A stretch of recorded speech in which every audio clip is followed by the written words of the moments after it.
Yes, dear students, our next question is about normality. Question number 37. The following is not a fixed quantity. कुछ नीचे quantities दी गई है, उनमें से कौन सी क्वांटिटी जो वेरी करती रहती है और फिक्स नहीं है? Atomic weight, equivalent weight, molecular weight और फार्मूला वेट. तो our answer is as we are studying normality, तो no doubt our answer will be equivalent weight of a element, जो कि एक फिक्स्ड क्वांटिटी नहीं है. Next question 38. इन reaction, अभी कोई रिएक्शन देख रही है, ये कार्बोनिक एसिड है H2CO3 सोडियम हाइड्रोक्साइड से रिएक्ट करेगा और सोडियम हाइड्रोजन कार्बोनेट, जिसको बोल रहे हैं सोडियम बाइकार्बोनेट, बना रहा है और एक वाटर मॉलिक्यूल भी रिलीज कर रहा है. The equivalent weight of carbonic acid is, तो मतलब H2CO3 का, कार्बोनिक एसिड का इक्विवेलेंट वेट फाइंड करना है. और इक्विवेलेंट वेट में हमने स्टडी करा है, ऑप्शन तो रही ये वाली. तो इक्विवेलेंट वेट के लिए फॉर्मूला है कि किसी का भी इक्विवेलेंट वेट निकालना है, उसका मॉलिक्यूलर वेट, अभी क्या है, एसिड का निकालना है, कार्बोनिक एसिड है ना, मॉलिक्यूलर वेट ऑफ एसिड, और डिवाइडेड बाय उसका बेसिसिटी. बेसिसिटी का मतलब होता है नंबर ऑफ रिप्लेसेबल हाइड्रोजन. तो कार्बोनिक एसिड से प्रैक्टिकली अगर देखा जाए तो दिख तो रहे हैं दो हाइड्रोजन, लेकिन जब भी ये किसी केमिकल में डिसोसिएट होगा तो सिर्फ एक हाइड्रोजन ही रिप्लेस करेगा. तो बेसिसिटी जो है इसकी एक रहेगी. तो इक्विवेलेंट वेट रहेगा इसका molecular weight of carbonic acid divided by 1 equal to 62, और our option is second. 39. The equivalent weight of sulphuric acid when it react according to equation. अभी इक्विवेलेंट वेट निकालना है सल्फ्यूरिक एसिड का, ठीक है ना. तो फार्मूला याद रखना है. इक्विवेलेंट वेट का मतलब है कि मॉलिक्यूलर वेट, कभी एसिड का निकालना है तो इक्विवेलेंट वेट होगा molecular weight divided by it's basicity. Okay, तो सल्फ्यूरिक एसिड का जो केमिकल रिएक्शन वो आपको गिवन है सोडियम हाइड्रोक्साइड के साथ. तो इक्विवेलेंट वेट निकालने के लिए ये सारे ऑप्शन है, और हमारा आंसर है equivalent weight molecular weight of sulphuric acid divided by 1. Okay, तो मतलब ये है कि सल्फ्यूरिक एसिड में वैसे तो दो हाइड्रोजन इजीली रिप्लेसेबल होते हैं, मतलब दो हाइड्रोजन निकल सकते हैं, लेकिन फिर भी ਅਸੀਂ ਇੱਥੇ ਇਹਦੀ ਬੇਸਿਸਿਟੀ 1 ਲਿਖੀ ਆ.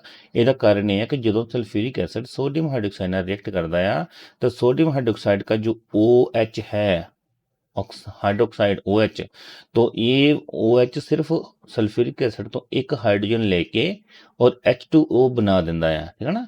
एक H ਜਿਹੜਾ है ਉਹ SO4 ਦੇ ਨਾਲ ਹੀ ਰਹਿੰਦਾ ਆ, ਯਾਨੀ ਕਿ HSO4, ਜਿਹੜਾ ਇਹ HSO4 ਬਚਦਾ ਉਹ ਸੋਡੀਅਮ ਨਾਲ ਮਿਲ ਕੇ NaHSO4 ਮੋਲੀਕਿਊਲ ਬਣਾ ਦਿੰਦਾ. OH ਨੇ ਸਿਰਫ ਇੱਕ ਹਾਈਡਰੋਜਨ ਲਿਆ ਇਸ ਤੋਂ, ਇਸ ਕਰਕੇ ਇਸ ਦੀ ਐਸਿਡਿਟੀ, एसिड की बेसिसिटी है 1. तो over answer is this one. Question number 40. If M is the molecular weight of a calcium carbonate, its equivalent weight, तो M इसका molecular weight दे दिया, इसका equivalent weight क्या होगा? तो अगर M है इसका molecular weight, तो equivalent weight ਅਸੀਂ ਪਹਿਲਾਂ ਤੋਂ स्टडी ਕਰਦੇ ਆ ਰਹੇ ਕਿ equivalent weight ਹੁੰਦਾ कि molecular weight डिवाइडेड बाय जो अगर एसिड है तो उसका बेसिसिटी, बेस है तो उसका एसिडिटी डिवाइड करना है, और अगर साल्ट है तो divided by its charge, positive charge और maybe negative charge. Okay, तो इस केस में क्या रहेगा, कार्बोनिक एसिड ऐसे टूट जाएगा साल्ट की तरह, कैल्शियम और कार्बोनेट, मतलब इसके चार्ज आएंगे पॉजिटिव भी दो नेगेटिव भी दो. तो आइदर आप पॉजिटिव चार्ज कैटायन ले लो चाहे नेगेटिव चार्ज ले लो, तो मॉलिक्यूलर वेट से डिवाइड करना है, तो equivalent weight will be equal to molecular weight over charge of cation और एनायन. तो M/2 आंसर सेकंड ऑप्शन.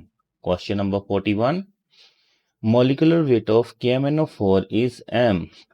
अभी KMnO4 ਦਾ ਦੇ ਦਿੱਤਾ ਸਾਨੂੰ ਕਿ ਇਹਦਾ ਮੋਲੀਕੂਲਰ weight ਹੈ M, in a reaction KMnO4 is reduced to K2MnO4 कोई KMnO4 ਦੀ ਰਿਐਕਸ਼ਨ ਹੋਈ ਜਿਸ ਤੋਂ KMnO4 ਤੋਂ K2MnO4 ਬਣ ਗਿਆ then the equivalent weight of KMnO4 ਕੀ ਰਹੇਗਾ तो equivalent weight KMnO ਇੱਕ ਸੋਲਟ ਹੈ ਇੱਕ ਤਾਂ ਸੋਲਟ ਦਾ ਅਸੀਂ ਹੁਣੇ ਇੱਕ ਫਾਰਮੂਲਾ ਪਹਿਲਾਂ ਵੀ ਕਰਕੇ ਹਟੇ ਆ ਤਾਂ equivalent weight ਜਿਹੜਾ ਚਾਰਜ ਦੇ डिवाइड ਕਰਨ ਨਾਲ निकलेगा तो जिमें कि इसमें ऑप्शन गिवन है और सोल्यूशन में रहेगा कि KMnO4 का अगर असी रिएक्शन करिए तो इसका जो ऑक्सीडेशन स्टेट आ वो +7 तो +6 तक जाती है मतलब चार्ज जो चेंज होंदा है वो एक चेंज होंदा है चार्ज सिर्फ एक ही चेंज होंदा है ओके तो number of electron change only 1 है तो molecular weight over transfer of electron रहेगा आंसर रहेगा m/1 = m option is 1 42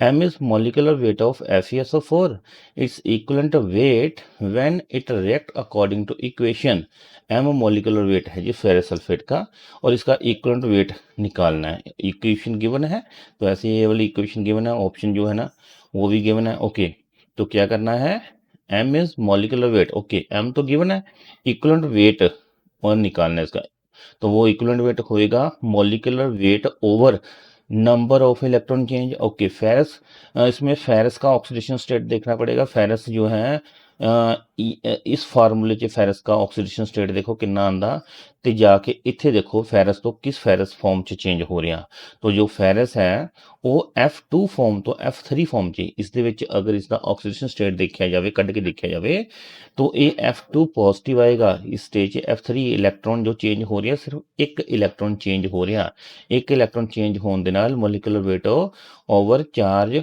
oxidation number 1 m/1 रहेगा m आंसर रहेगा then equivalent weight of K2Cr2O7 in acidic medium okay equivalent weight of K2Cr2O7 given है acidic medium में equivalent weight of K2Cr2O7 in acidic medium find करना है molecular weight इसका given है ठीक है तो इक्वलेंट वेट फाइंड करनी है नॉर्मेलिटी के लिए स्टडी कर रखा है इसको इक्वलेंट वेट किसके बराबर होएगा तो सॉल्यूशन में इसका आंसर रहेगा क्रोमियम जो है 6 पॉजिटिव टू 3 पॉजिटिव 3 इलेक्ट्रॉन का चेंज हो रहा है +6 तो +3 तक जाना है मतलब 3 इलेक्ट्रॉन का चेंज हो रहा है ठीक है ना तो 3 इलेक्ट्रॉन का change molecular weight over charge of oxidation रहेगा एक क्रोमियम के लिए 3 इलेक्ट्रॉन का चेंज हो रहा है लेकिन यहाँ पर 2 क्रोमियम है 2 क्रोमियम के लिए 6 जो इलेक्ट्रॉन का चेंज रहेगा m/6 इसका आंसर रहेगा 44 question equivalent weight of hypo in reaction hypo एक केमिकल है तो इक्वलेंट वेट निकालना है उसकी रिएक्शन दे रखी है हाइपो की जो हाइपो है Na2S2O3 plus Cl2 plus H2O तो ये वाली इसकी सारी रिएक्शन है और ये असी जो सल्फर का ऑक्सीडेशन स्टेट कितों लैके इत्थे सल्फर किस फॉर्म च चेंज हो रहा है मॉलिक्यूलर वेट गिवन है m तो इक्वलेंट वेट दिखना है इस हाइपो का की है तो ऑप्शन अगर गिवन हो तो साल्ट के लिए जो हाइपो है ऐसे चेंज हो रहा है मतलब एक सल्फर जड़ा एक फार्मूले च आ वो 2 फॉर्म च चेंज हो रहा है कितने सल्फर आ रहा एक इधर सल्फर आ रहा मतलब एक सल्फर तो साडे कोल इस फार्मूले च आ रहा एक नेसेंट फॉर्म च सल्फर आ रहा 0 फॉर्म च आ रहा ओके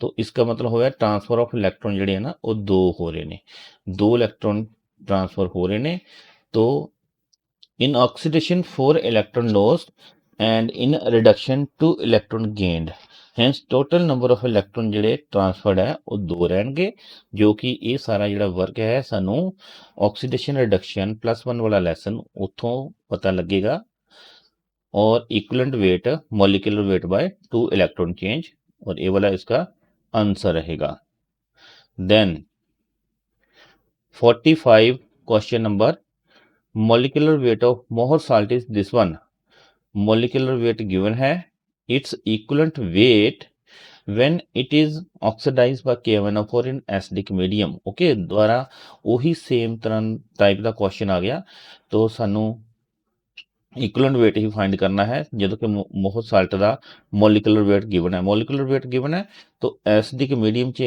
इसका जो साल्ट का ਅਸੀਂ फाइंड करना है तो सोल्यूशन च जो मोहर साल्ट है ਉਹ ਫੈਰਸ 2 ਪੋਜ਼ਿਟਿਵ ਤੋਂ ਫੈਰਸ 3 ਪੋਜ਼ਿਟਿਵ ਤੇ ਜਾਂਦਾ ਇੱਕ ਇਲੈਕਟ੍ਰੋਨ ਦਾ ਹੀ ਚੇਂਜ ਹੋਇਆ ਕਰਦਾ ਇੱਕ ਇਲੈਕਟ੍ਰੋਨ ਦਾ ਚੇਂਜ ਹੋਣ ਕਰਕੇ molecular weight over oxidation state 1 form 'ਚ ਜਿਹੜੀ ਇਹਦਾ ਆਨਸਰ ਰਹੇਗਾ 392 ਓਕੇ 45 ਤੋਂ ਬਾਅਦ question number 46 10 milli equivalent of solute is present in 5 milliliter of an aqueous solution then its normality is अभी normality find करने को कहा और normality का जो definition सी वो सीगा number of gram equivalent of solute dissolved per liter of solution number of gram equivalent of solute dissolved per liter of solution okay then normality रहेगा इसके ऑप्शन 1 नॉर्मल है 0.5 नॉर्मल 2 नॉर्मल और 0.25 normal solution में देखो तो normality is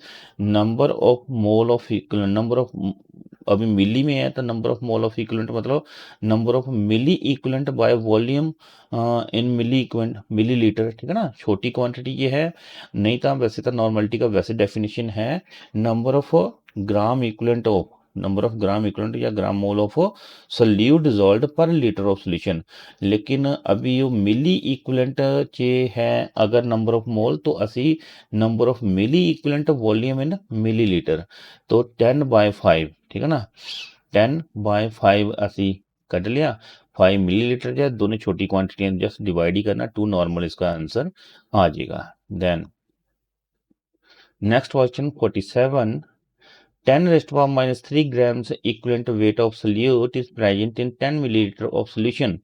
Then its normality is number of gram equivalent of solute dissolved. Okay, number of gram equivalent of solute dissolved per liter of solution.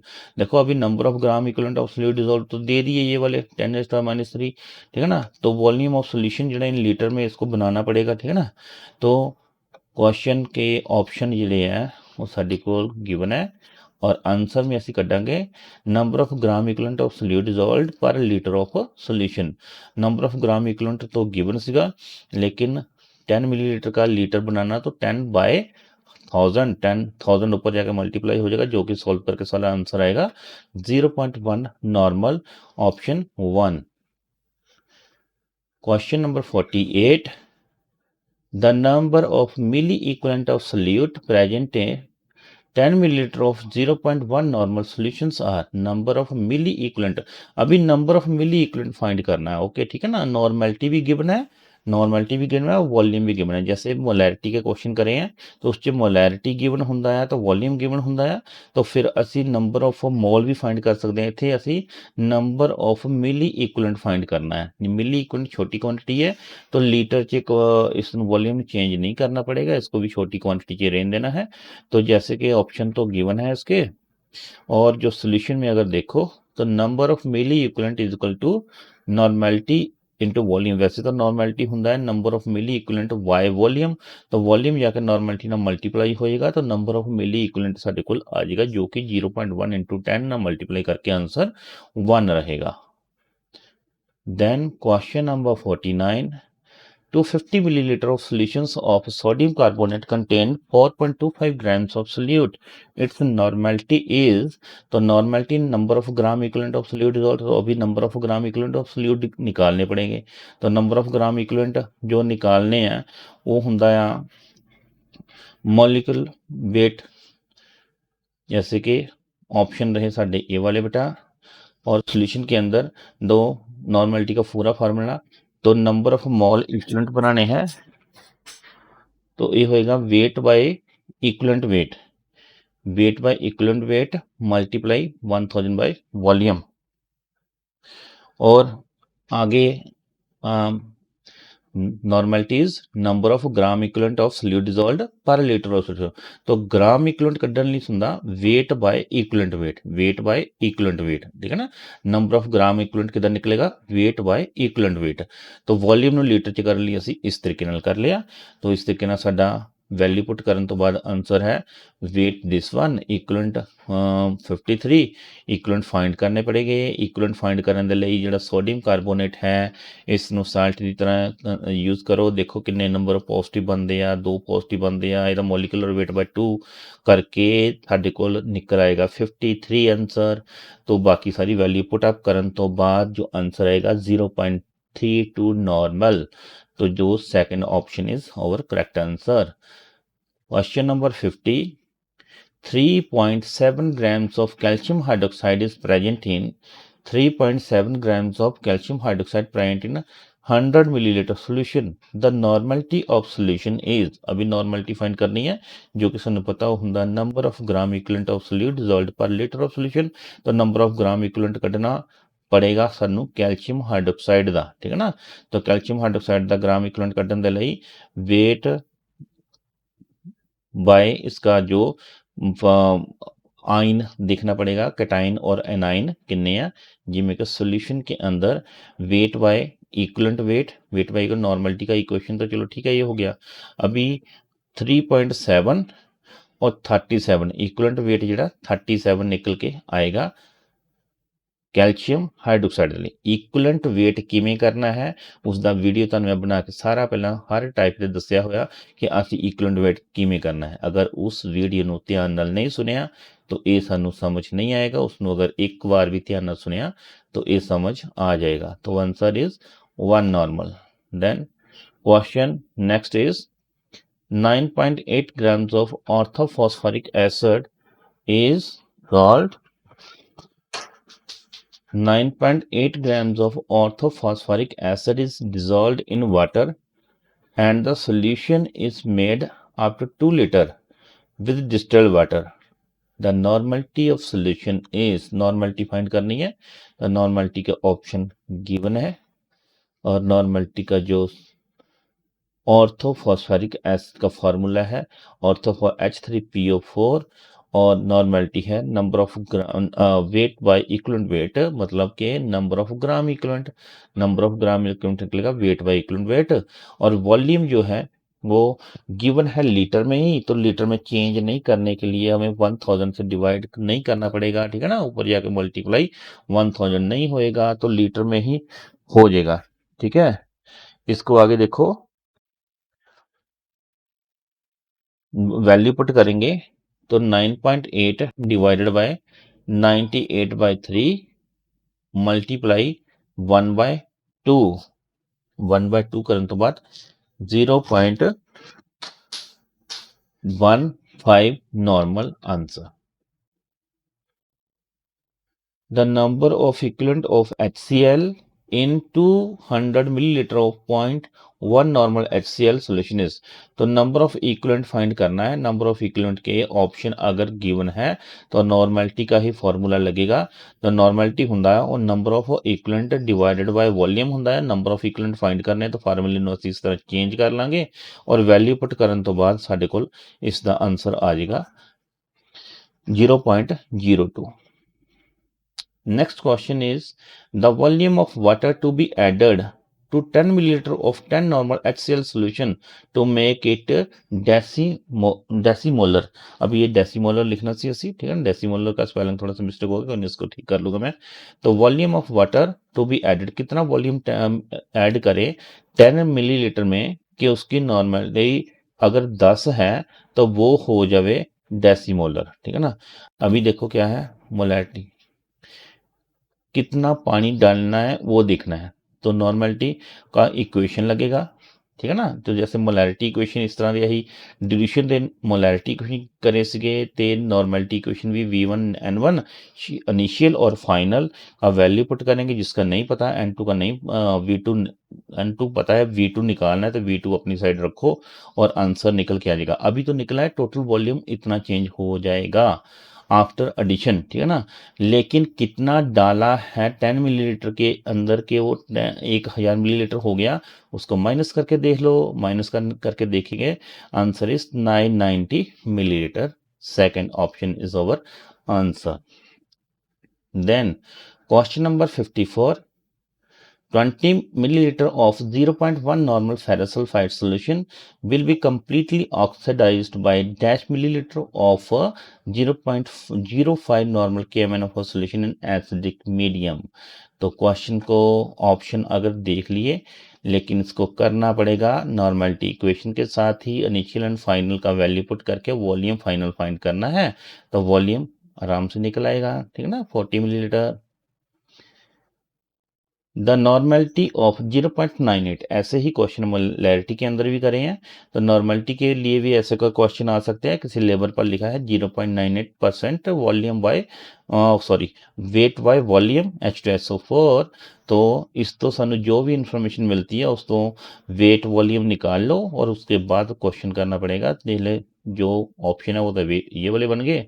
तो solution का normality लिखने का number of gram equivalent of solute, जैसे weight by equivalent weight, normality weight by equivalent weight multiply, या multiply करना बेटा, sorry मैं equal to लिख गया, multiply 1000 divided by volume in millilitre. और ये सारा सॉल्व करने के बाद 0.98% WYV के बराबर है। जैसे कि वैल्यू पुट करो 100 मिलीलीटर, 0.98% का मतलब ये है कि 100 मिलीलीटर के अंदर 0.98 ग्राम्स मिलाए हैं, ठीक है ना। तो 0.98 वेट हो गया और 100 मिलीलीटर उसका वॉल्यूम हो गया। वैल्यू पुट करने के बाद नॉर्मलिटी निकल के आए 0.2 normal. This one is option. Question number 56, तो sulphuric acid solution is labeled as 0.98% by weight, specific gravity solution का गिवन है 1.08, नॉर्मेलिटी ऑफ सोल्यूशन फाइंड करना है। और नॉर्मेलिटी और ग्रेविटी के लिए ऑप्शन न्यूमेरिकल है। तो ऑप्शन अगर गिवन है तो सॉल्यूशन में स्पेसिफिक ग्रेविटी को नॉर्मेलिटी से इसे कंसिडर करना है। परसेंटेज देख लो कितनी परसेंट दिया है, परसेंटेज को स्पेसिफिक ग्रेविटी से मल्टीप्लाई करके 10 से मल्टीप्लाई करो और नीचे इक्विवेलेंट वेट लिखना है, ठीक है। नॉर्मेलिटी का ये फॉर्मूला बनेगा और फार्मूले के अंदर सारे जो वैल्यू पुटअप कर दो। स्पेसिफिक ग्रेविटी भी गिवन है, परसेंटेज भी गिवन है और बाकी जो इक्विवेलेंट वेट है वो निकाल के पुट करो। नॉर्मेलिटी का आंसर आएगा 56।